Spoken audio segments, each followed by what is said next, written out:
Morning, everybody. My name is Paulo. I will be leading us in meditation this morning. I am a longtime Buddhist practitioner and a member of the Sangha for 13 years now, I believe. 12, 13 years, something like that. This morning, we will be, I think most of you have been here, but we'll be doing, we'll be meditating. And specifically, what does that mean? We will be spending the vast majority of our time paying attention to our breath. So, meditation can take many forms. Specifically today, what we're doing is we're training in attention, shamatha in Sanskrit. And it's really often translated as a calm abiding, but it really, just from a specific standpoint, I really like to think about it as like we're training our minds to pay attention to what we choose to pay attention to, right? And we start with something very near to us, which is our breath. And the interesting thing about the breath is that the breath connects us to the body, and the body's always here now, right? So by training in breath and paying attention to our breath, we're also paying attention and being present, being here and now. And the cool thing about the breath is that you carry it with you, ideally, all the time. So whenever you're feeling flustered or you just need, just to clear your mind, it's always accessible to you. So we're really training in something that hopefully you can take home with you. We'll be meditating for about 35 minutes. But I encourage you to take it home, and even if it's like 1 to 5 minutes that you breathe in the morning or breathe at some point in the day, these are certainly practices that we want you to take home with you. In addition to paying attention to the breath, we'll be breaking up the breath, the paying attention of the breath, by chanting the syllable hum. So, I'll start chanting the syllable we'll chant it for about 2 minutes. It's about 2 hungs per breath. I'll ring the bell when we're done. In particular, the home practice is a practice that was given to our teacher and by her teacher, Ansam Rinpoche, when asked for a practice that would be profound for all levels of practitioners. And it's a very simple, yet, I don't know, I'll just encourage you to just do it, be open-minded and just see how you feel about it.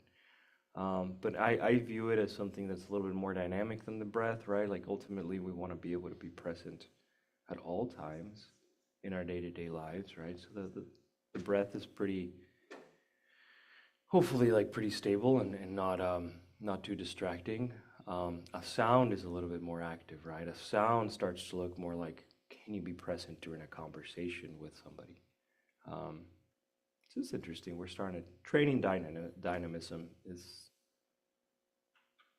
like the translation from the Tibetan that I don't know, but I like that. Training in dynamism, right? We're training in how do we show up every day. Anyway, we'll start by doing our aspiration. So as you probably know, most Buddhist practices have this idea that the reason we do all of this is to benefit all of the sentient beings, to arise more compassion. So we start our practice by aspiring to be that way. So, may all beings always have happiness and its causes. May all beings always be free of pain and its causes. May all beings always be pain-free and live happily. May no beings ever cling to those near nor spurn those far. For as long as space abides, as long as the world remains, just so long may I be there, relieving all beings' pain. And with that intention in mind, we'll start.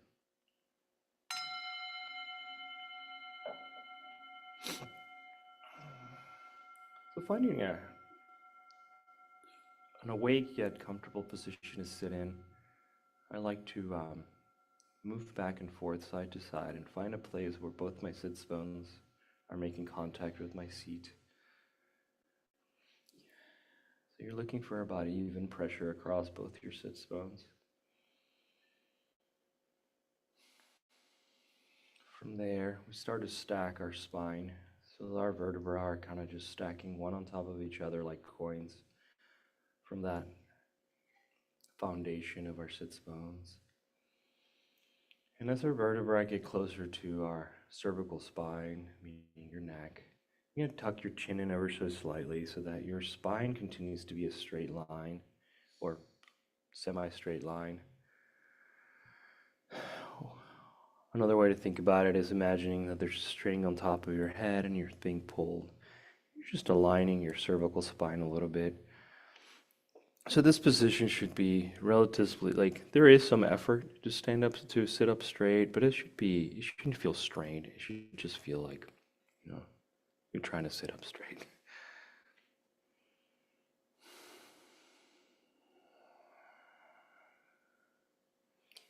And as you find a seated position, just inviting your awareness to come home, the sensations in your body. Maybe you notice that, throughout the week, some tension has built up around your shoulders, or your teeth are clenched. As you exhale, just separating your teeth, dropping your shoulders away from your ears. Inhaling and allowing space to come into those areas. Exhaling, letting them relax ever so slightly.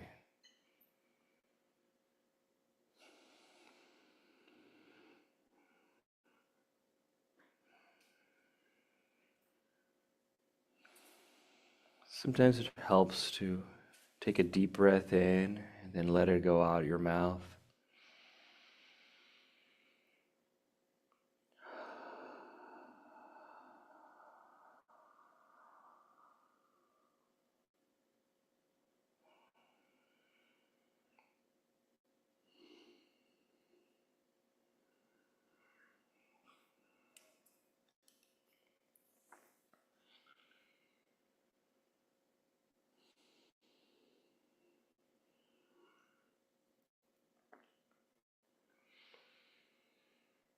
Now that we're here, starting to feel into our 3 pillars of support. The first pillar of support is Earth. She holds us in her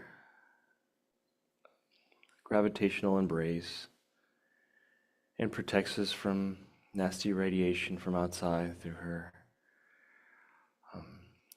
magnetic field, and yet expects nothing of us, just letting us live our lives here on top of her, supporting us physically, but also nourishing us through food and oxygen.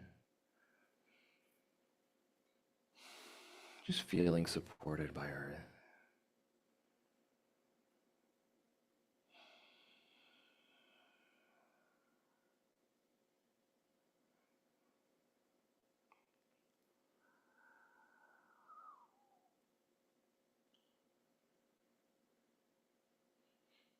Second pillar of support is your skeletal structure, our bones, our ligaments, allowing us to actually sit here, move around, just feeling into your bones, the structure of your body, and how it's supporting you.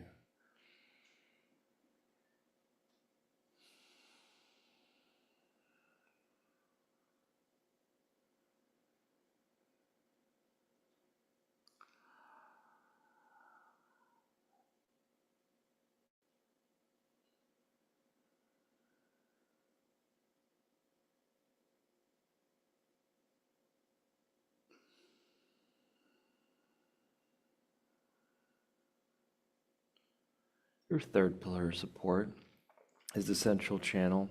Traditionally in yogic and Buddhist anatomy, our consciousness resides in our central channel, which is about the size of a pencil.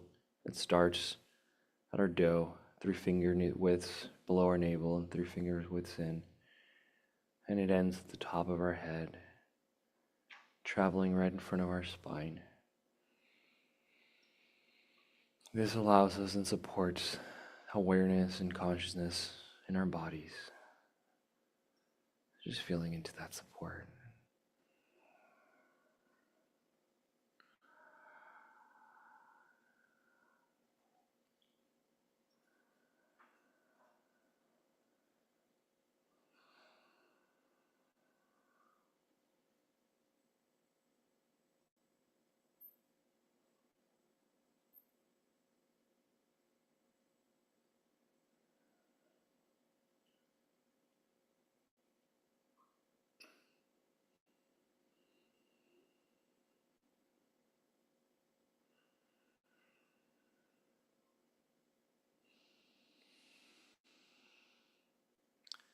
Now that we've felt into our support system, our pillars of support, just bring your attention to the breath.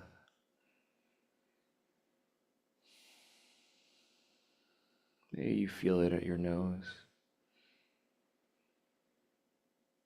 Maybe you can feel your lungs expand and contract inside your rib cage.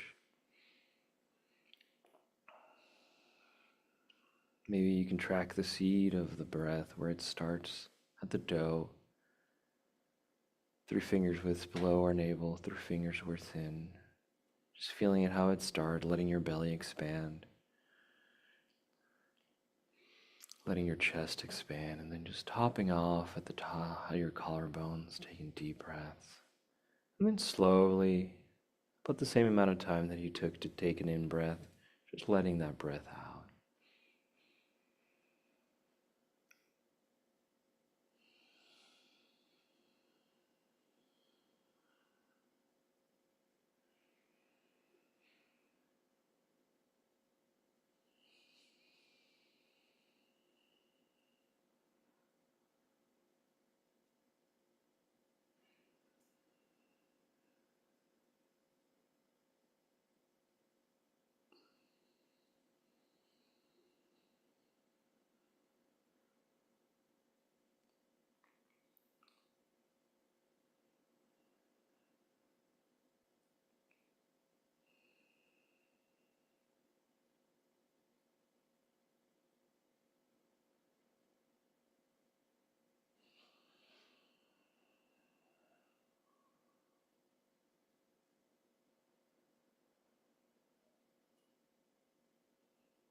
When inevitably your mind runs off to the future, the past, something totally different, just noticing it, not fighting it, not chasing it, not suppressing it, just noticing. And then nudging your attention back to your breath.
We'll chant Hon.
Just being a little curious about the state of your body, your mind.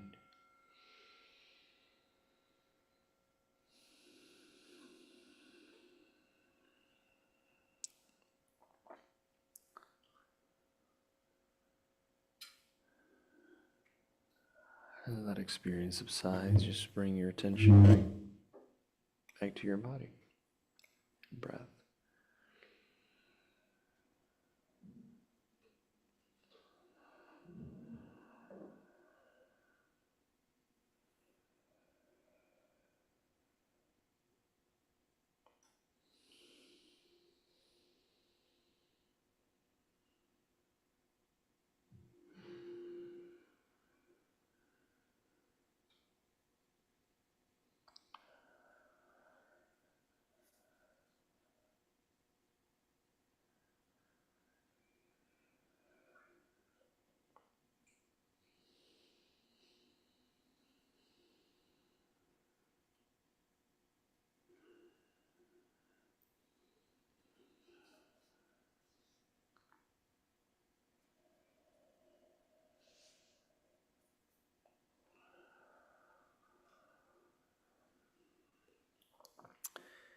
Taking deep yogic breaths helps also stabilize our mind.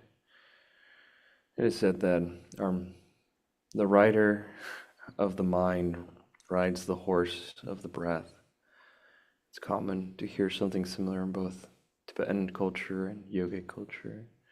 So taking deep, long breaths allows our mind to be a little bit more calm, a little bit more stable. So I invite you to take full yogic breaths, starting with your belly. And not tensing your belly. We tend to tense our bellies, but just letting our belly go and taking a deep breath, starting at the bottom of our belly. Noticing our rib cage expanding radially, three-dimensionally in all directions, not just to the front or not just to the back.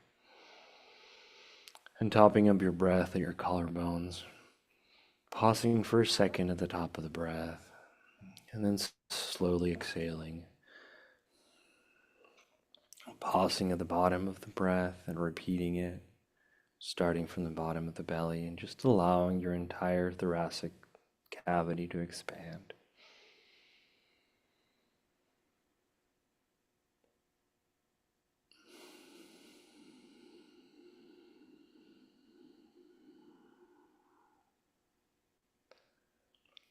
Oxygen is nourishment. Our cells need it to clear away excess carbon. We need more oxygen than we need water or food. So just giving our bodies a treat of oxygen by taking full breaths, letting our lungs expand fully.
We'll chant Hung again.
As the experience subsides, bring your attention back to the breath, wherever you might find it.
Remembering to be compassionate when you get distracted.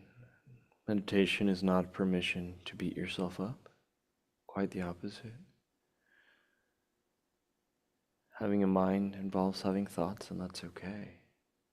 Don't pass judgment, don't fight it.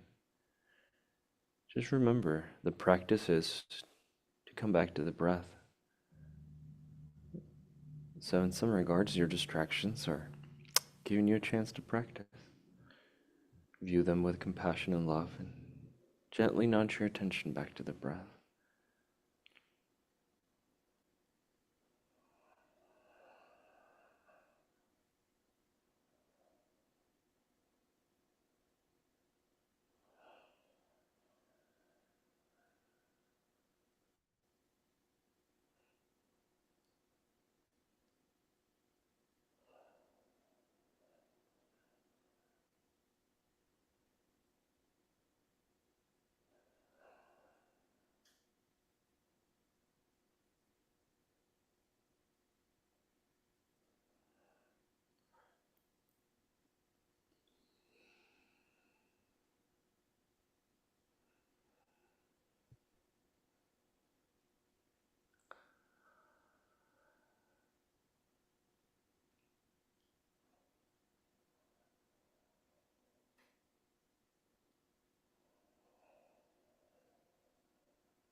Noticing if any excess tension crept back into your body.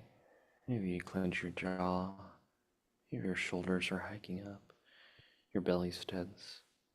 Remembering that at any point in the practice, you always have permission to take an exhalation out of your mouth and let go of some of that extra tension.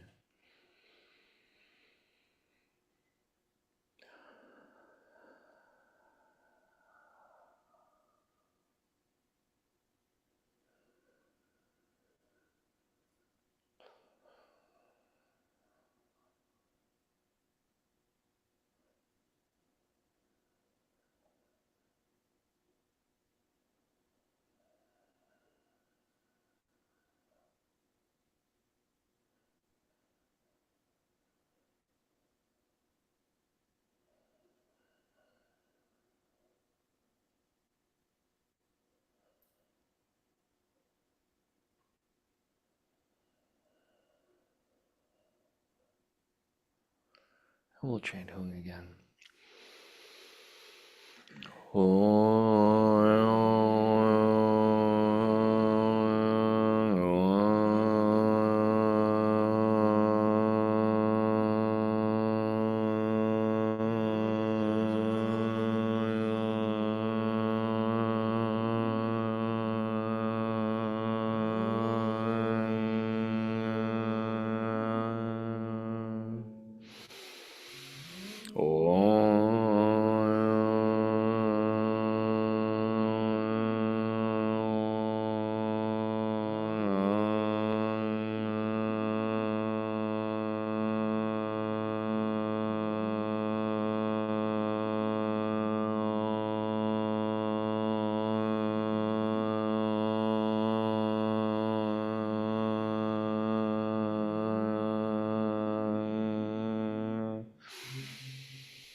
Thank you for sharing your breath with me this morning. I'm going to share a passage. Oh, yes. Book of Names is going around. If you'd like to put somebody's name who you would like to dedicate our merit this morning to, um, please do, and we'll read their names at the end.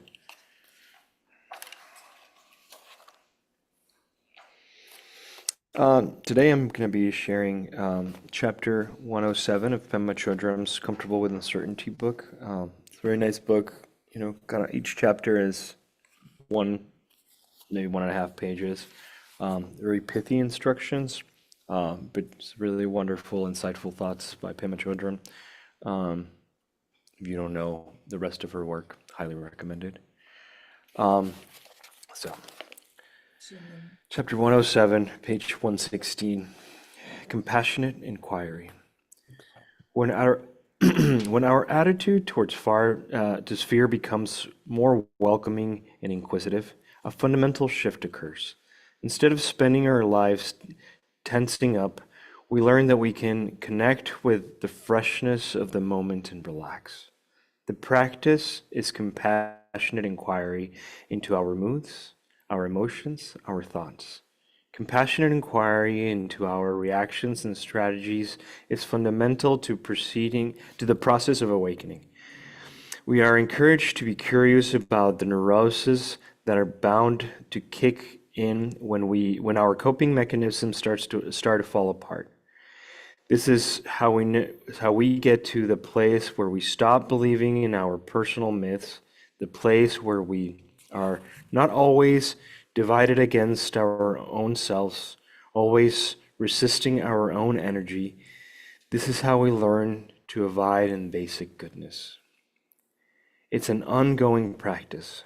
From the instant we begin training as a bodhisattva until we completely trust the freedom of our unconditional and unbiased mind, we are surrendering moment by moment to whatever is happening in this very instant of time. With precision and gentleness, we surrender our cherished ways of regarding ourselves and others, our cherished ways of holding it all together, our cherished ways of blocking our tender heart. In the process of doing this again and again, over many challenging and inspiring years, we develop an appetite for groundlessness.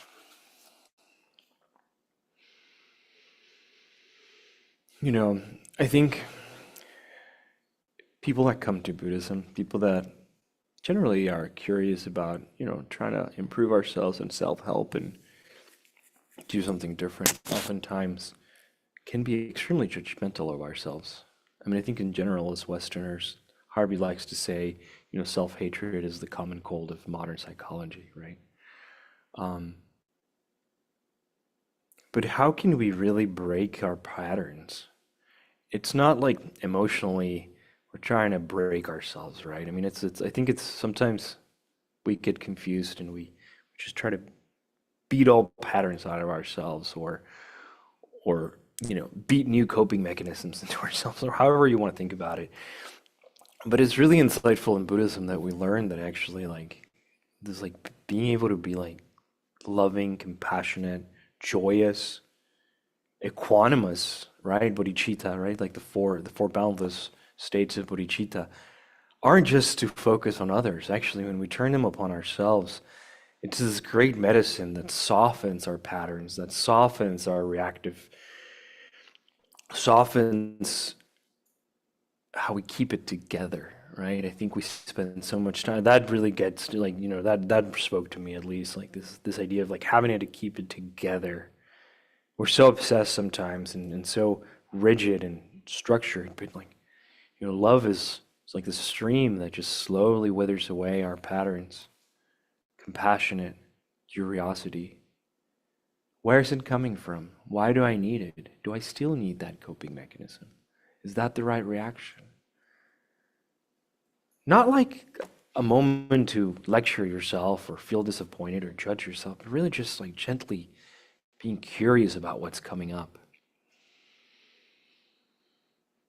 And then not having to hold it all together in this groundless, I should say, yeah, groundlessness. Develop appetite for groundlessness. Maybe we don't need to know what's next. Maybe we don't need to be perfect. We just have to be here and now. Anyway, those are my thoughts. Thoughts, questions, concerns, stories to share from afar in the room.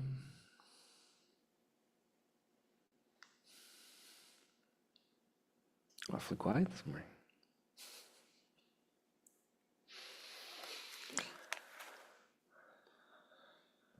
Okay. Well, be compassionate and curious to yourself. um, it's not always easy. I don't think our society encourages it or even allows it at times. But when we commit to this path of the Bodhisattva, I think it is not fair to yourself to just apply these principles towards others, right? Like then you become a martyr. And as romantic as being a martyr can be, it's not as fruitful as being a full-blown bodhisattva that can also love oneself.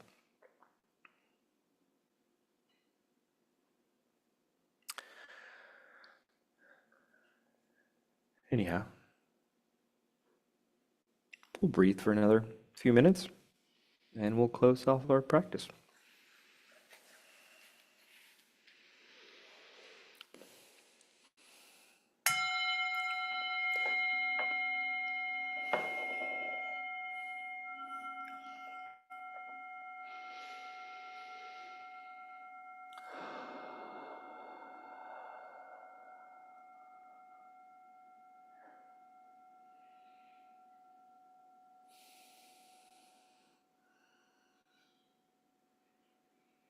And then once more, bringing our mind back home to the sensations in our body, to the expansion of the breath in our bellies and our chests, to the here and now.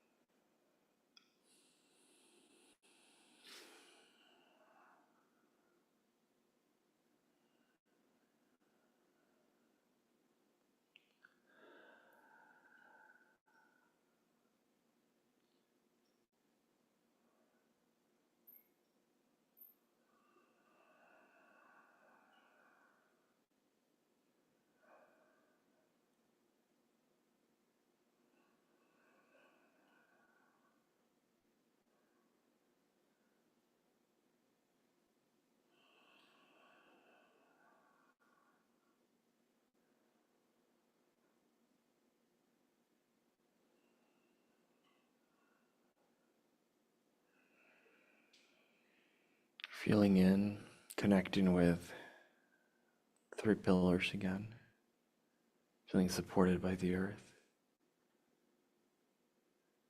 feeling supported by our own skeletal structures, feeling supported by the ability to have consciousness in the body, the central channel.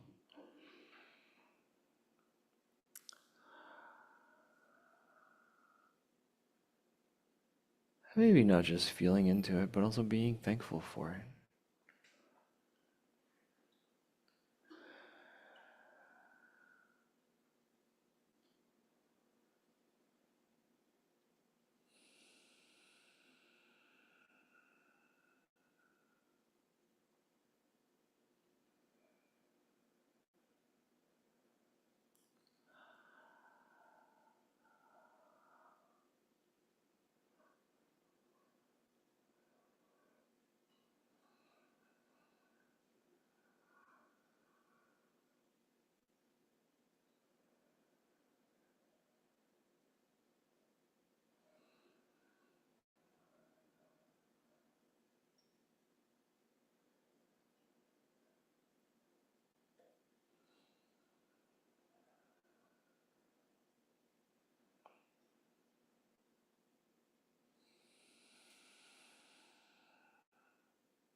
And we'll dedicate our merit. By this good may I swiftly once become a great guru, lead all beings, everyone, to reach to that very ground. With all of you in mind, we light this lamp of clarity. May the glow of love, wisdom shine within us, everyone, till we all rise forth born in one enlightened mandala. We dedicate our merit to all sentient beings, in particular this morning to Alberto, Gina, Bean, Camila, Alex, Faith, Ashley, Ellen, Sarah, Thomas, Emily, Brooks, Melissa, McIntyre, Aisha, Farkhanda, Katrina, Terry, Mom, Mike, Sharon, Tiffany, Katie, Cindy, Bardo, Jane, Kristen, Jane, Jai, Max, Lauren's mom, Anna, Laura, Claudia, animals, and Harvey, victims of oppression.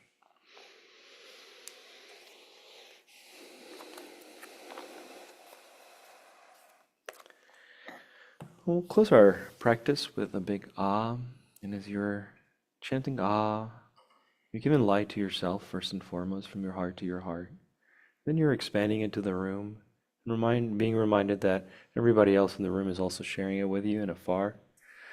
And then expanding it to really wherever your imagination might go, the city, country, the planet, galaxy, the multiverse. Just let your light shine wherever it wants to go.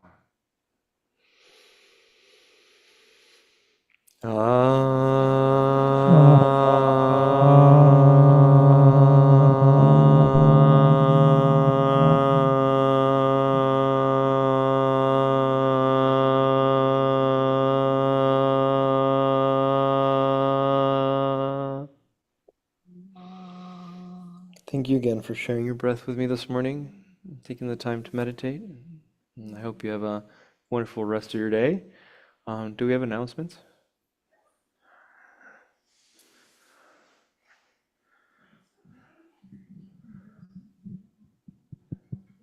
Would you like this one?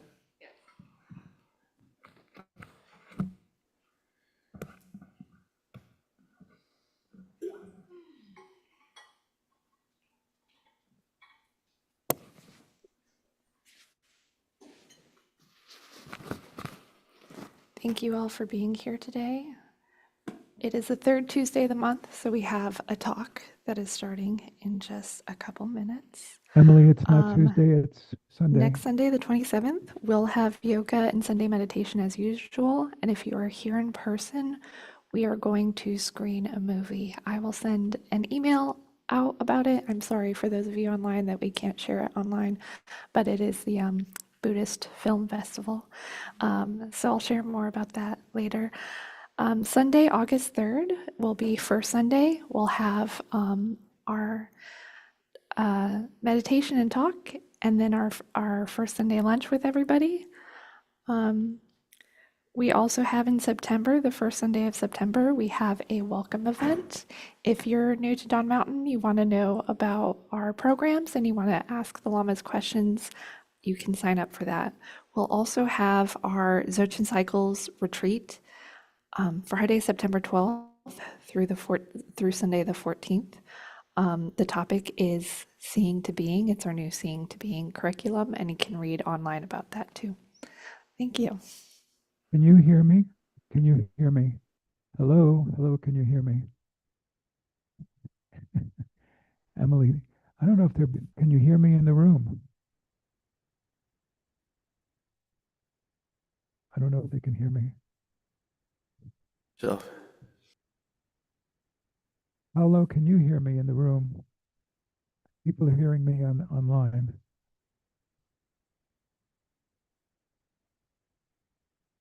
Can you hear me in the room?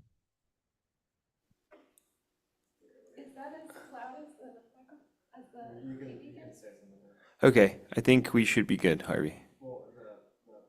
You think you can hear me? In the room. Oh, okay. I think we're okay now, Harvey.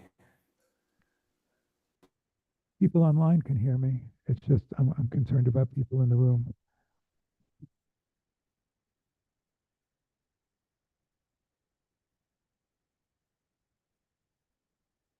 You can hear me in the room. Is it clear? Um, I'm going to try it without this headset and see how this works.